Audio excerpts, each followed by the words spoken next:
Hi, welcome to Coach in Business and today's episode on communication. Basically, communication is a very broad topic. So the question is, can I provide some new insights? Can I provide some new information? Well, I think this video, as well as my blog post on my website, coachinbusiness.com, will show some information on an aggregated level, some basic theories, ground rules, as well as some practical methods which in combination might help you to improve your communication. But first things first, what does communication mean? Well, we communicate via our words, our spoken words, we communicate via our body expressions, our facial expressions, etc., etc., etc. Basically, we are even communicating when not being where this communication is going on. So if I do something good today, if it helps somebody, then this somebody will tell about my story tomorrow, which is kind of the butterfly effect. So what I have done today will impact somebody else tomorrow, with me not being there to impact this somebody else. So our communication basically is everything because it impacts basically our life results. Then there is a rule which should be mentioned. So when distinguishing between those types of communication, so my spoken words, my bodily expressions, my facial expressions, etc., there is a rule going on, a present rule in practical discussions, and it's the 93% rule. The 93% rule suggests that 93% of a message is sent via non-verbal communication. So verbal communication, the spoken word has a value of 7% out of the message which should be delivered. And the fun fact is that many coaches, mentors, trainers, even one of my first communication trainers did use the 93% rule in order to say that non-verbal communication is much more important. Let's be honest, it's not true. It's not that non-verbal communication has the power of 93% of defining the message. Well, why and how? Basically, first of all, the 93% rule says that 7% of the message is sent via verbal communication, 55% via body language, and 38% via tone of voice. But both experiments were conducted under the premise that verbal and non-verbal communication, so 7 and 93%, are not congruent, so they are not providing the same message. They are contradicting each other. So this is the first exception to the rule. The exception to the rule is the rule applies only to situations where verbal and non-verbal message are not congruent, are maybe contradicting each other. First point. Second point, scientists, when conducting scientific research, what they do is that they repeat and repeat and repeat and repeat the scenario of the research in order to replicate findings, to confirm that findings are, let's say, true. So in this case, we only had 2 experiments. So the 93% rule is not or will not be understood in the future or by me in my video today as a generally accepted rule. It has some practical implications, but only in specific situations, as well as there is no proof that it is unconditionally true. So basically the rule is not applicable to real life communication. Still, this is very important. So what I want to do is I don't want to say that non-verbal communication is not powerful. I just want to say that it's not that non-verbal communication is the main channel through which you should communicate. What I want to say is that there is a set of messages, there is a set of funnels of channels which you can use in order to send out a congruent message, if you want to send out a congruent message, because to confuse somebody might be a goal. So sending out contradicting messages through different channels might be your strategy too. So in order to send out congruent messages in cases that you want to send them out, from my perspective, it is important to first understand basic rules. So to not jump into practical methods which you will be able to use in very specific situations, but first to understand the context you are coming from, so that you can get away from learned practical methods and by adjusting to new situations. So what I want to do is present you some basics of communication. First of all, we need to talk about some systematic approaches to communication. What does communication mean? So there is a communication square, the communication square by Schulz von Thun, who presented 4 levels, four layers on which we are communicating when we are sending out messages. And I'm not talking about verbal or non-verbal information. But Schulz von Thun distinguishes into the factual level, the appeal level, the relationship level, as well as the self-declaration level. The factual level tells us something about what topic I am talking about, which reasons do I have, which examples do I show. So what is the fact which I want to talk about. The appeal level shows what my goal within my relationship with the other person is, what I am expecting, what my wishes are concerning the other person. So what do I want from the other person, not what do I tell to the other person, what the fact is. The third level is the relationship level. So how do I perceive the other person, how do I create a positive atmosphere, what is the relationship. So not what is my goal within the relationship, but how do I perceive. Relationship level is a very important level. As many might know, if I get into discussions with my client or my boss or my colleagues and I just don't like my colleague, my client, etc., it will lead to me, well, being not very friendly to this person. So the relationship level is a very, very important channel of communication. Then we have the self-declaration level. Self-declaration level is what I am showing about myself. Do I have positive emotionality? Do I have bad emotionality? Do I have a bad time? Am I satisfied with what I do? Am I satisfied with the product my company is offering? So basically we communicate on those 4 levels, the factual level, the appeal level, the relationship level, as well as the declaration level. Of course, the receiver is receiving this information within his or her channels. So the channels are like duplicated, but the receiver has to receive them by his or her own. And this understanding leads us to our next model, and this is the communications model by Prakke. Within the communications model by Prakke, communication is understood as a two-way street. So it's not that I'm only communicating on the factual level and appeal level, but the other person is receiving information on the factual, on the appeal, on the relationship level, as well as communicating back on each of those levels. So we have like a mirror, and it's like I'm sending out, somebody is receiving subjectively, then like preparing new information, sending out, and I'm receiving within my level. So I'm receiving within the relationship level, for example. And the information is exchanged the whole time. Basically what Prakke says is, first of all, that there is a system of signs. What this means is that if we don't have with our listener and the sender the same system of signs, there might be some difficulty to understand each other. So we have to always make sure that we are using the same system of signs. Now the obvious situation is that you are talking to somebody within your own language group.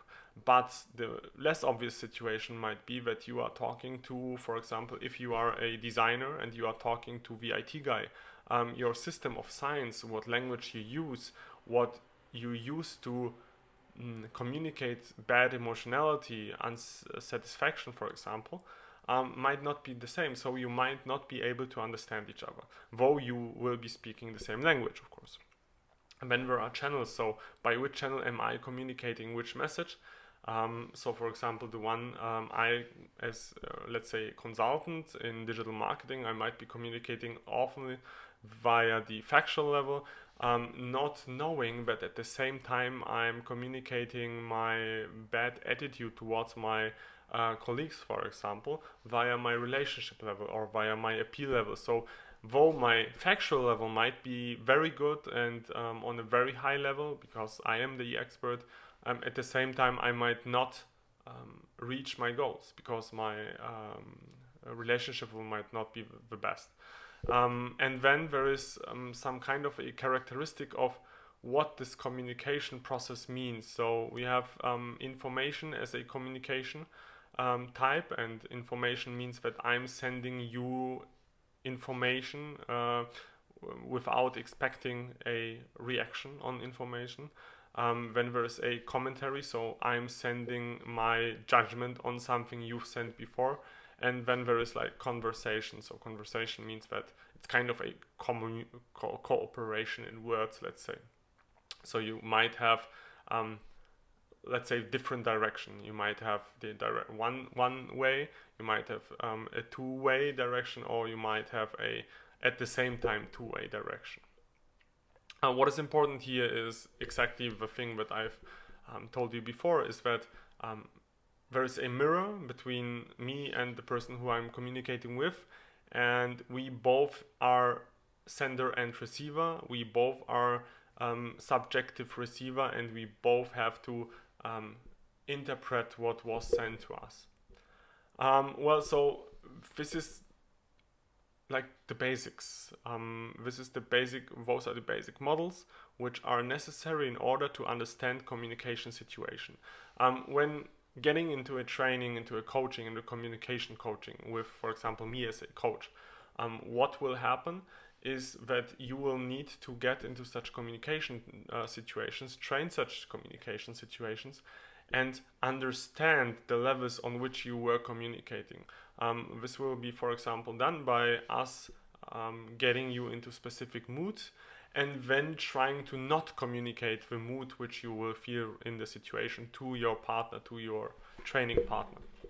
But you can get more information if you contact me on my platform, coachinbusiness.com. Let's talk about some rules, some more rules for presentation, for communication, for storytelling. A first basic rule is a rule of one of my supervisors, who told me that I have to introduce and talk top down. So I have to start on the highest possible level and then get deeper and deeper and deeper with each level.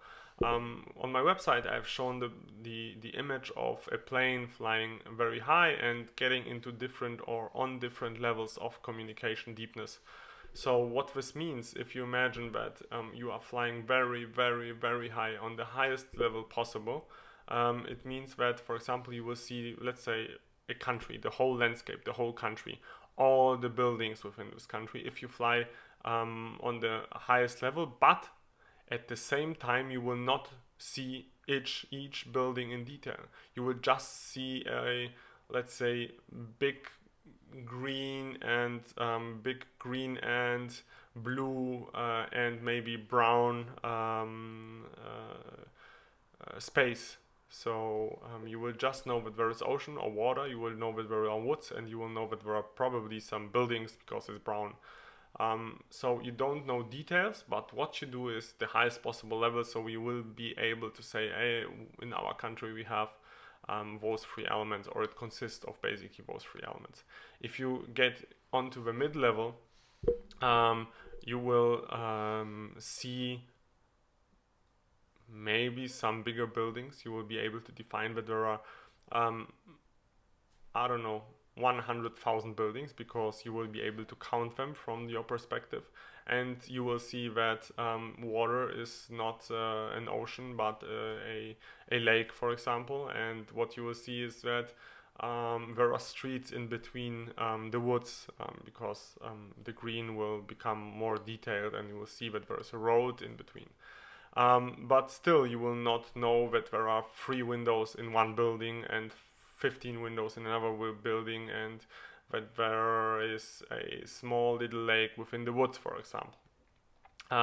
This is what you will see when you get, again, one level deeper. So if you get deeper and deeper, your details, the details which you provide as an information to the other person, should get more details. So what you should do is always to start on the highest possible level, defining what you see in general. What I see in general is woods, is sea, water, is buildings, or some space which looks like buildings.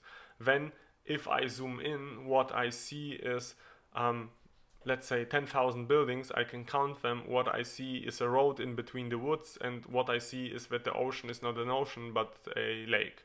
And if you zoom in again, what you can see is, out of those 10 or 100,000 buildings, I do see that 100 of them do have at least 5 windows. So what you do is you deep dive into a more specific, more detailed information. This kind of storytelling allows the listener to follow you.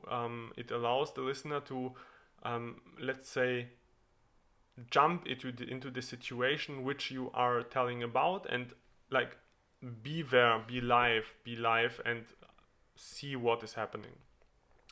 Next important rule is build logical chains. Very, very simple. If A is B and B is C, then A is C. So if you want somebody to understand that A is C, do not tell this somebody that A is C. Tell the person first that A is B and B is C. Build logical chains. So if you want, for example, to tell somebody that it's not a good idea to cooperate with another company, then do not just judge that it's not a good idea to cooperate with another company, but build a logical chain. Say, for example, something like, well, last year we already worked together. When working together, we had 2 projects in, let's say, digital data strategies. Within digital data strategies, in both projects, they had the lead. When having the lead, they decided to distribute responsibilities, etc., in such and such a way. The projects with their responsibilities and their lead both failed. If 2 out of 2 projects fail, then my judgment is that cooperation with such a company is not the best idea. So you have 2 possibilities. First one is to say, I do not want to work with somebody or some company, and the second one is to build a logical argumentation chain, by which, of course, the second possibility, the logical argumentation chain, will always be better understood, will always have a higher impact. So build logical chains. Use cooperative principles by Grice. So if you tell a story, use these 4 principles. There are as follows: Maxim of Quality, which means tell the truth and do not tell things that under your best knowledge are false. So just tell the truth. Tell what is right and what to the best of your knowledge is really right. Maxim of Quantity. So tell as much as necessary while telling as little as possible. So if you want somebody to achieve his or her goal, maybe by reaching or attending the soccer stadium, do not tell them that 30 gas stations will be around. Just tell them that the one gas station which is red, after this gas station they should turn right. So tell as much as necessary while telling as little as possible. Maxim of Relevance. So tell relevant information to the cause which is pursued by you and your counterpart. So again, a similar example, that you should only tell the information which is really relevant for the cause, and not some side information which might not or might be relevant. And the maxim of manners, so talk precisely and avoid ambiguity. So of course, when playing around, of course, in specific settings of love, for example, ambiguity might be a good idea, but in general, when you want somebody to understand you And when you do not want somebody to laugh, for example, but to strictly understand you, talk precisely, be precise. If you want somebody to get things done which you want to be done, then be precise. Avoid ambiguity, because a precise information will help in precisely solving the situation. The next rule is the FDH rule, and the FDH rule tells us to be over time friendly first, direct then, and hard at the end. So what we need to do is, when communicating stuff, and I talked about it in my blog post about smiling, for example, when approaching somebody, when wanting something or somebody to do something, always be friendly first, always open doors first. Do not get into the room by kicking open the door, but be the one who opens the door by smiling, by being friendly. Then be direct, so communicate what you want, and at the end be the one who's hard, be the one who if necessary, forces that something will be done. So again, the FDH rule says be friendly first, be then direct and communicate what you want to do on a factual level. At the end, be hard.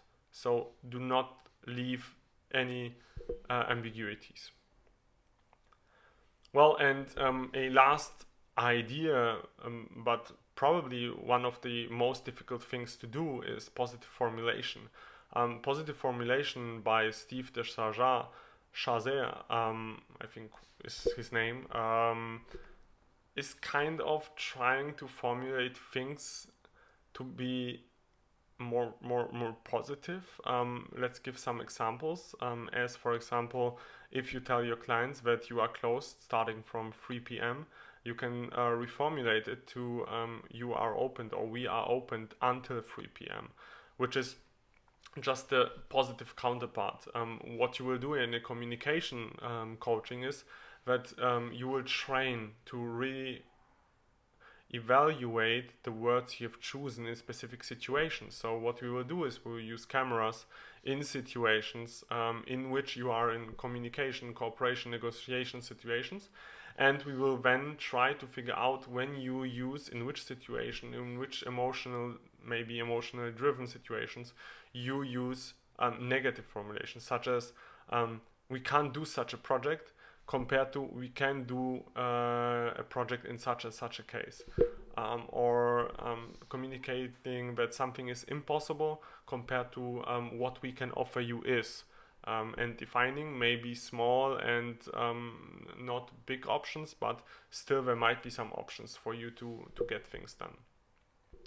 Another method, and this is kind of interesting, is the boiled frog or planted seed idea. So what you're gonna do is, when having to message some hard information, which is hard to receive, which is hard to understand, which is hard to deal with, try to always build up the information and get to a climax, and not to like fall with the information into the room and say, well, I lost a client, it's 1 million.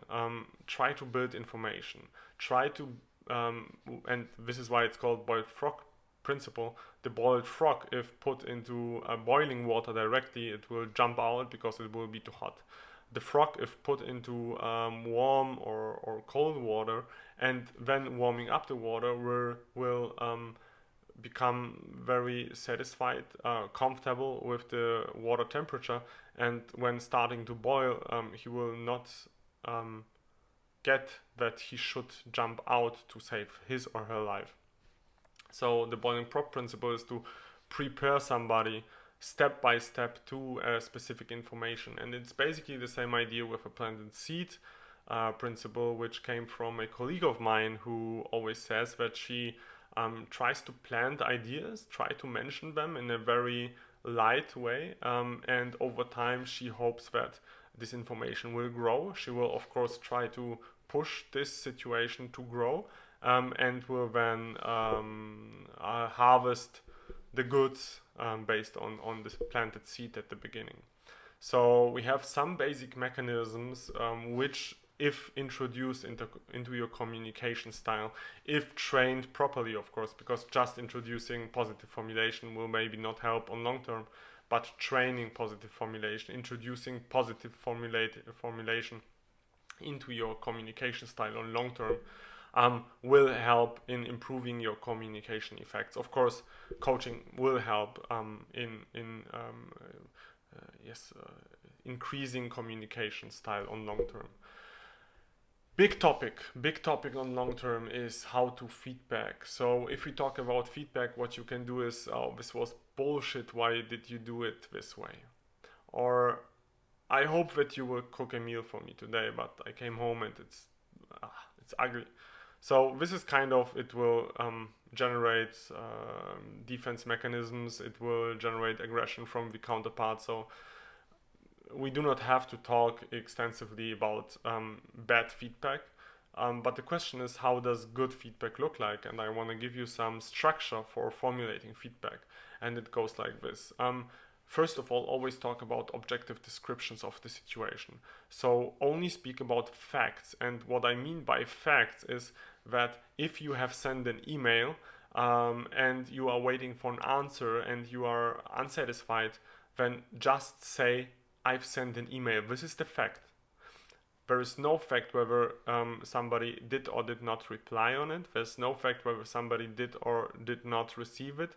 There's no fact whether somebody likes or dislikes you, wants to write you back or does not want to write you back. So if you want to describe facts, describe only the facts which are really facts. So for example, I have written an email 2 days ago.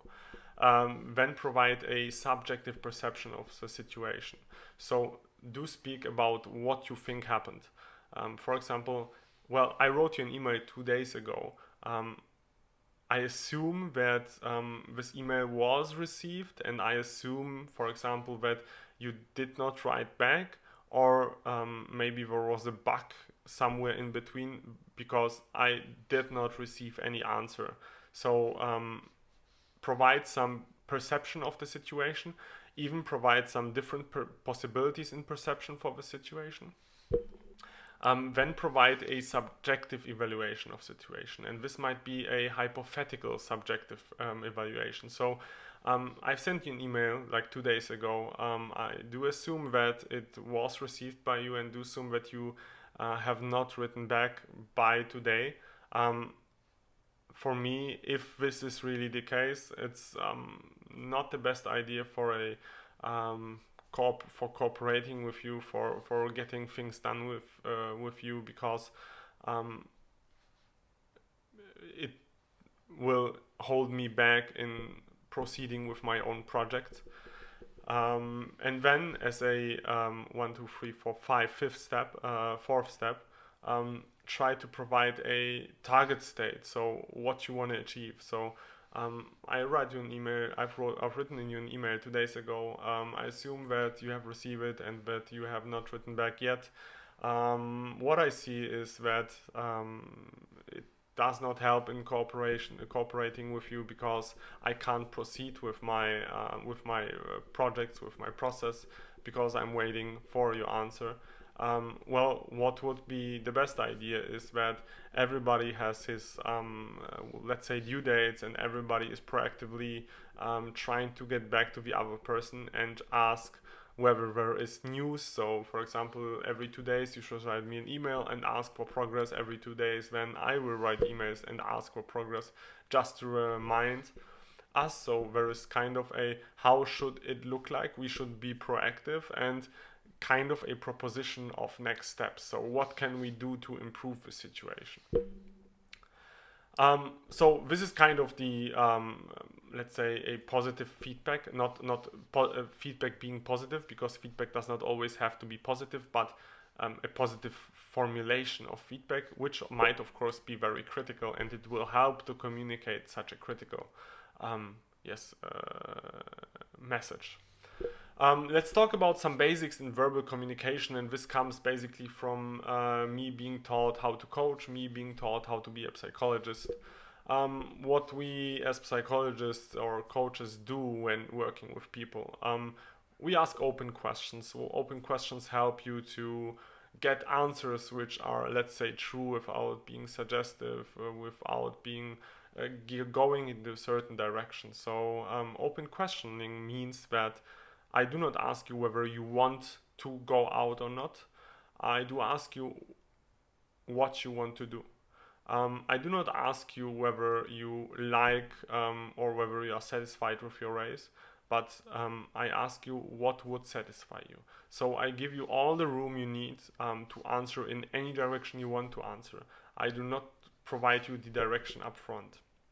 Clarification as a method is used when I want to confirm for myself and for yourself and for the whole situation that I understood what you have said correctly.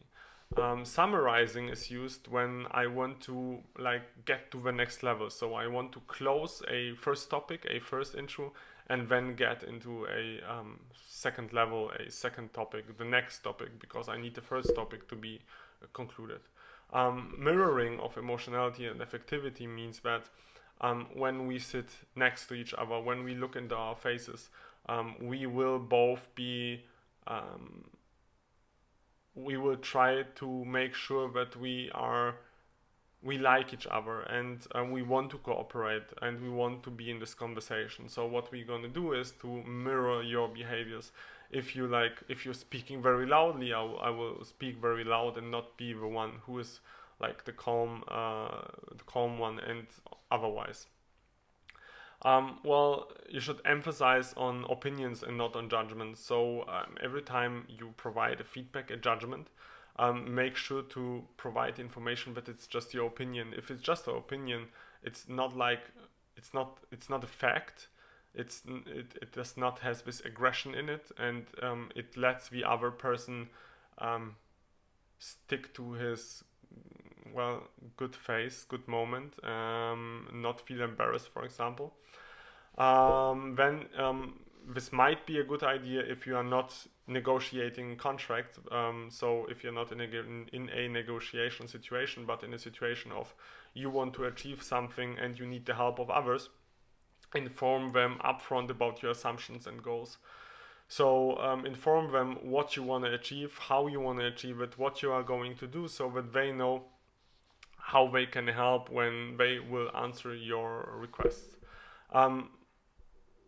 One important method, which is not a direct communication method, is the understanding of underlying assumptions. So if somebody tells you this is a bad idea, it does not mean that the idea, or it might not mean that the idea is bad. It might mean that there is a general negative attitude towards your company or towards your projects or towards your ideas. What you need to figure out then is to figure out whether there is an underlying assumption and whether you can discuss this underlying assumption, because if you start discussing why a project is good or bad, this person might think that your project is bad, and that's it. The project might not be bad, but this person has the right to think it. But if you understand the underlying assumptions, you might work on these underlying assumptions, so making sure that he or she likes you, or that he or she likes your company, and then you won't have to work on the project is bad sentences. And it will be a long-term solution. Understand triggering situations. So if you know that your the partner you are talking with, your client that you are talking with, is triggered, for example, by you saying no, by you contradicting his opinion publicly, then just don't do it. Why should you do things that will contradict what your goals are? So if you want to have good results with your clients, and your clients will be upset when you publicly attack them, then just don't do it. Don't trigger them. Do it when the situation allows it. Stop defending yourself. So when somebody attacks you, just be stable about it. Just stop defending yourself, because if you defend yourself, this means that you have to be in defense, you are guilty. So just stop defending yourself. Understand your own goals up front. So if you get into conversation, into meetings, plan what you want to do. Plan where you are going to do, and be conscious about where you want to go. Do not just go into a meeting and start talking because you starting talking might sometimes lead to bad results. I know what I'm talking about. If necessary, find a better way or a better place for cooperation. So if you see that in specific settings, in specific circumstances, specific results come up, then just stop and go somewhere else. Find another place. Find a place which has more light, for example. Well, then again, a psychological thing, active listening. What does active listening mean? It means that you should not only say and then start talking by yourself, but you should know when to ask what the person means. We should know at which point to ask to elaborate further. You should know when the person says that there is nothing, but you should ask what happened really. So active listening means figuring out the right communication channels coming, or the right information coming through different communication channels. So for example, from nonverbal communication, for example, from the relationship level, and that it is coming, and then that you should address it. Well, and again, asking questions in general. So stop talking yourself, start asking questions. Start with question thinking and question asking, because it will help the counterpart to focus on important topics if you ask questions, if you help to get to the deeper points of what should be discussed. Well, I've shown you some simple methods, let's say. So for example, what methods there are in communication: paraphrasing, clarification, summarizing, asking open questions, etc. I've shown you how to provide feedback. I've shown you how what principles there are. For example, the boiled frog principle, or positive formulation, or building logical chains, or a top-down approach when it comes to introducing topics. So there are different basic mechanisms which you might use in communication, with which you will improve your communication effects. Basically, you will improve the 80% of your communication. You will not become the best communicator, because if you want to become the best communicator, you will need to, well, train it over years and get into very, very deep topics, get into broader topics. But if you want to cover the 80%, if you want to improve your general communication effectiveness, then this video and this in my blog post, which the video is based on, will provide you some guidance on which to concentrate and which areas to improve. Of course, with each topic there goes training and training and repeating and training and repeating it. So a communication coaching will help you in improving it on long term, and not just on understanding it on short term. So if you are interested in a communication coaching, feel free to contact me via my website, Coach in Business. Despite that, please contact, share, like whatever content you will find on the web and on my website. Thank you for listening. See you next time, and I wish you all the best and a smile on your face every day. Thank you very much. Bye.